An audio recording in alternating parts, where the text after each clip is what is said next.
En 1992, à la fin de la décennie des Nations Unies pour les personnes handicapées, l'Assemblée générale avait proclamé le 3 décembre de chaque année Journée internationale des personnes handicapées avant de demander aux États membres de mettre l'accent sur la célébration de cette journée afin de renforcer la conscience collective sur la nécessité de l'intégration des personnes handicapées dans la société.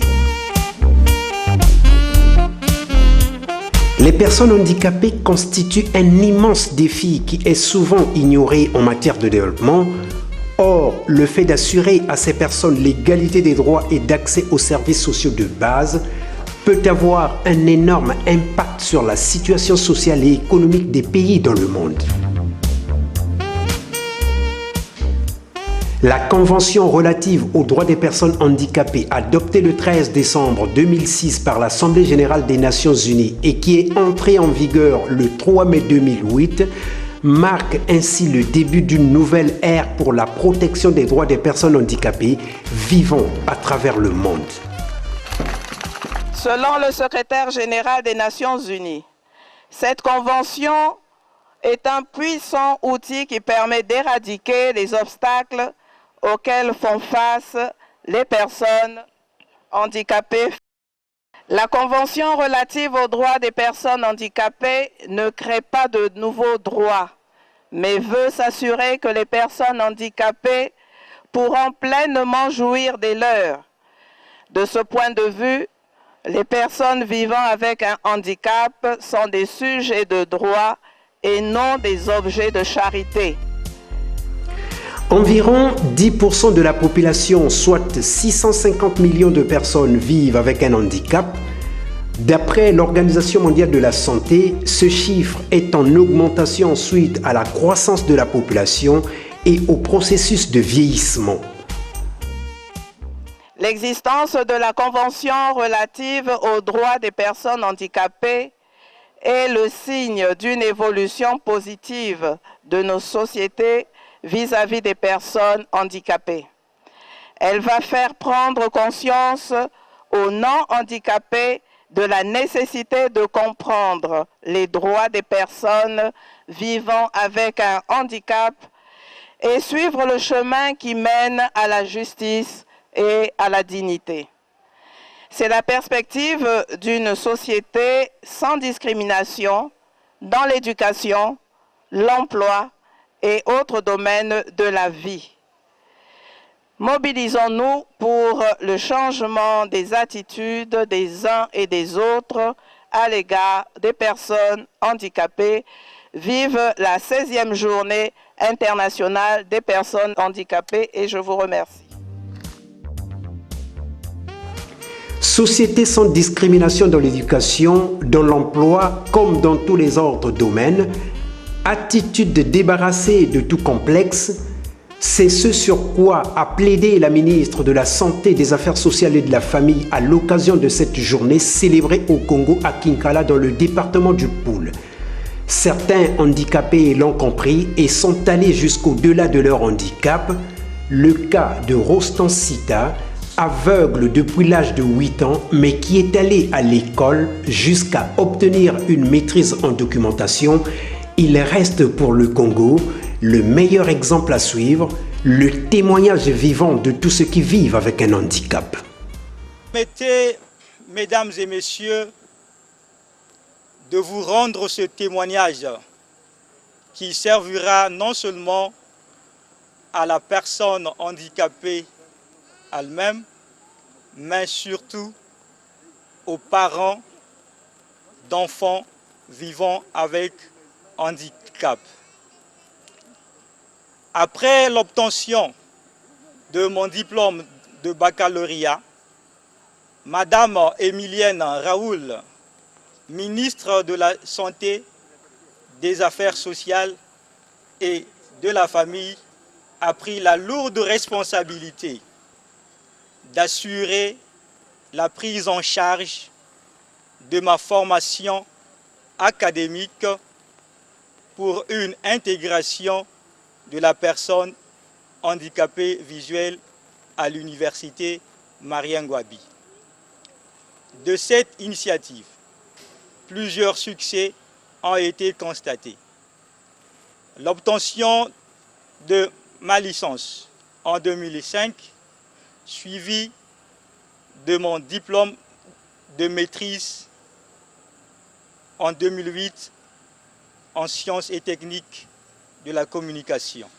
Ce même ministère, aujourd'hui, multiplie ses efforts en vue de mon intégration dans la fonction publique. C'est le bac, il a passé la licence, il a passé la maîtrise, il a passé tous ses diplômes et pourtant il ne voit pas. Qu'est-ce qui a fait qu'il passe tous ses examens, tous ses diplômes? C'est parce qu'il a la volonté. Mais toi qui marches, toi qui vois, toi qui entends, tu ne dois pas abandonner l'école. Beaucoup d'enfants abandonnent l'école. Pourtant aujourd'hui, nous avons dit, l'État a dit, le président Sassou Nguesso a dit que l'école, maintenant, quand vous allez, vous avez des livres gratuits. Donc, il ne faut pas dire, ah, je n'avais pas de soutien, je n'avais pas de soutien. Non, il faut la volonté. La volonté, c'est ce jeune homme-là qui nous montre la vraie volonté. Comment il a réussi malgré son handicap. Je voudrais m'adresser aux autres. Il faut avoir de la volonté pour sortir de la misère, de la pauvreté dans laquelle certains se trouvent. Il n'y a que la volonté qui peut nous tirer de là. Si aujourd'hui l'État vous apporte des brouettes, des semences, de l'huile pour vendre, des savons pour vendre et des tricycles, c'est parce que l'État a le souci que chaque Congolais, même s'il est handicapé, doit pouvoir réussir dans la vie. Aide technique et appui aux initiatives individuelles et collectives, aux activités génératrices de revenus, appui aux apprenants chez les maîtres artisans et chez les maîtres couturiers, les personnes handicapées en ont vraiment besoin. Les lianes pour continuer à faire des beaux fauteuils, des belles chaises. Vous avez des apprentis? Oui. Combien? Trois. Parce que c'est ce qu'il faut faire. Quand l'État vous aide, vous aussi vous devez aider. En tout cas. Aider, ça veut dire former des jeunes qui eux aussi vont apprendre et aider les autres.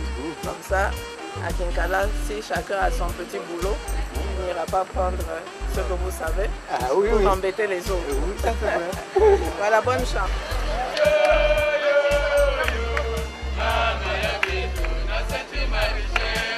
Vraiment. La modèle est plutôt ouais. Vraiment. La pratique est la machine. La machine est tacle. La machine tacle. Moi, travailler dans la lutte contre le chômage des jeunes. Qu'ils soient handicapés, qu'ils ne soient pas handicapés, nous aujourd'hui on s'occupe des handicapés. Mais tout ce monde-là doit pouvoir avoir un travail, un emploi pour subvenir à ses propres besoins. Et plus tard, tu as déjà une femme, Sandro, tu as déjà des enfants. Ben, il faut pas laisser tout le travail à la femme. Hein? C'est ça? Donc il faut bien apprendre le travail avec le papa qui est là. Ce matin, on les a inscrits. Du tissu. Les ciseaux. Ouettemoussa Grâce.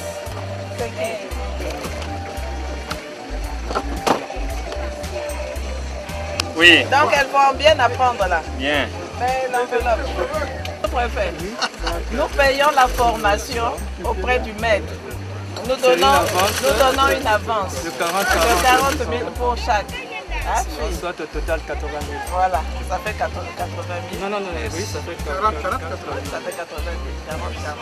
Ça c'est l'avance pour qu'elles apprennent le travail. Le reste, c'est un peu la suite. À Pointe-Noire, capitale économique du Congo, la célébration de cette journée a donné lieu à une série d'activités organisées par la direction départementale de l'action sociale et les différentes associations des personnes handicapées.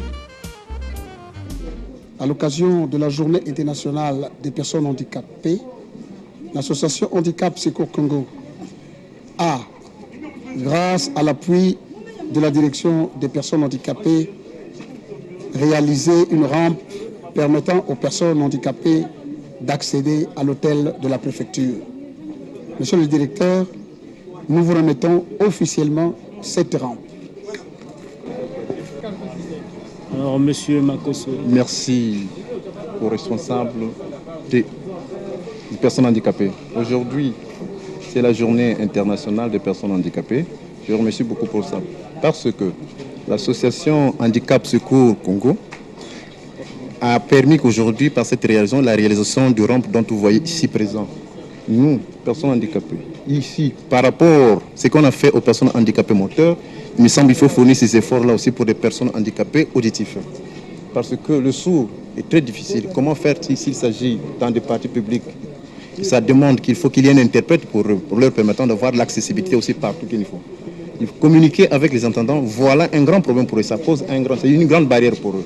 Donc pour eux, le sourd, c'est difficile. Pour eux, le sourd, c'est difficile à communiquer avec les personnes entendantes. Or que pour la personne handicapée moteur, nous constatons qu'il y a des rampes qui leur permettent de partir. Mais pour eux, partout, quand nous constatons, que ce soit dans des bureaux administratifs, c'est difficile. Il faut qu'ils puissent avoir des interprètes pour cette formation. Tel qu'à l'hôpital aussi, il y a des filles sourdes qui peuvent tomber malades. Mais comment peut-ils faire pour expliquer comment est-ce qu'ils vont faire face à un docteur? Donc tout ça, il faut voir ça. Donc ils déclarent, ils demandent à tout ce monde-là de voir. Que ce soit parfois au tribunal aussi, c'est des problèmes qu'ils rencontrent.